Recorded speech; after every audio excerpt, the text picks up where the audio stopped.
Assalamualaikum warahmatullahi wabarakatuh. Halo sahabat Siti, perkenalkan saya Dr. Anggun Patisa SPOG, dokter spesialis kandungan dan kebidanan dari Rumah Sakit Islam Siti Rahmah. Dalam rangka memperingati Hari Down Syndrome sedunia yang tepat jatuh pada hari ini, tanggal 21 Maret 2023, saya akan berbagi sedikit informasi tentang Down Syndrome serta deteksi dini Down Syndrome pada kehamilan.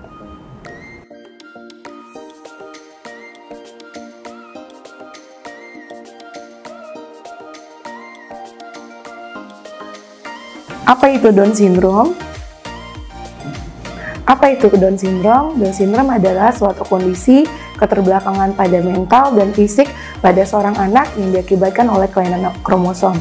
Di sini Down Syndrome disebut juga dengan trisomi 21 karena kelainan kromosomnya terletak pada kromosom 21. Bagaimana tanda-tanda fisik anak Down Syndrome? Pada anak dengan penderita Down Syndrome itu memiliki gejala dari mulai minimal sampai menimbulkan gejala khas dari Down Syndrome. Dimana yang paling khas itu adalah pada anak Syndrome itu biasanya memiliki ukuran kepala lebih kecil daripada normal atau kita sebut dengan mikrosepal. Kemudian pada wajahnya memiliki bentuk wajah yang khas seperti ras mongoloid dengan bentuk wajah hidungnya pesek dan datar, dengan jarak antara kedua matanya yang terlalu jauh, kemudian dengan mulut yang kecil, serta lidahnya besar, dan juga disertai dengan posisi telinga yang lebih rendah daripada orang normal.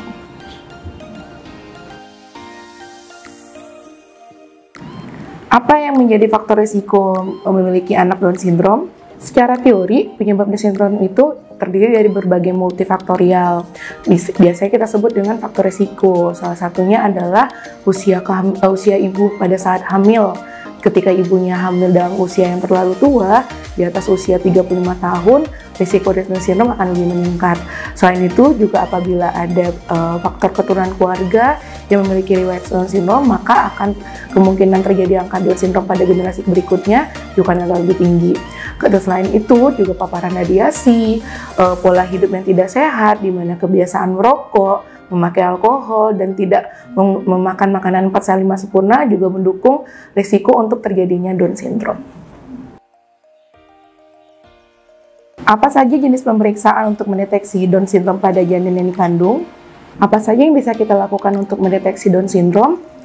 Kita dapat mendeteksi Down Syndrome itu dimulai dari premarital atau sebelum melakukan pernikahan, di mana baik pihak suami atau istri dapat melakukan pemeriksaan genetika apakah membawa kromosom trisomi 21. Karena dengan tadi seperti yang saya terangkan sebelumnya, dengan faktor risiko adanya keturunan, apabila sudah ada di dalam darahnya, maka risiko untuk diturunkan penyakit Down Syndrome-nya akan lebih tinggi.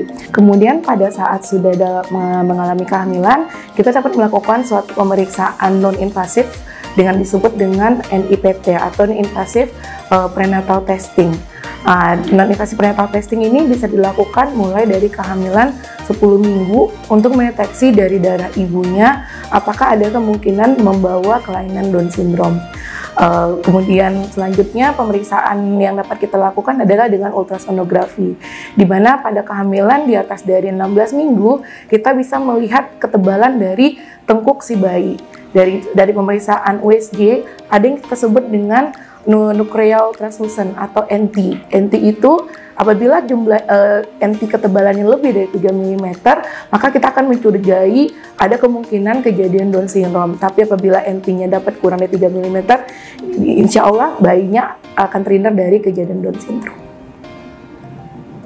Terakhir, pemeriksaan yang bisa kita lakukan adalah pemeriksaan amniocentesis dan juga CVS atau chorionic villus sampling. Yang kita lakukan adalah mengambil sampel dari cairan ketuban ataupun dari plasenta janin untuk diperiksa secara kromosomal apakah ada kelainan genetika yang dibawa, yaitu Down Syndrome.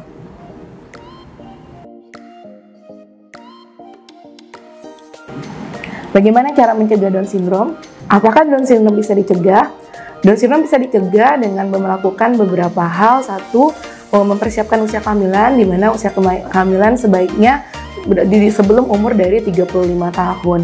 Apabila usia kehamilan ibunya pada usia di atas 35 tahun, sebaiknya ibunya memeriksakan diri sedini mungkin atau deteksi dini dari Down syndrome dengan beberapa pemeriksaan yang telah saya terangkan tadi.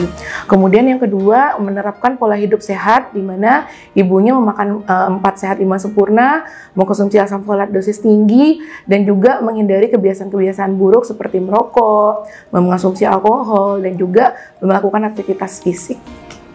Nah, sahabat Siti, sekian informasi yang bisa saya berikan tentang deteksi dini Down syndrome pada kehamilan. Mudah-mudahan informasinya bermanfaat. Terima kasih dan wassalamualaikum warahmatullahi wabarakatuh.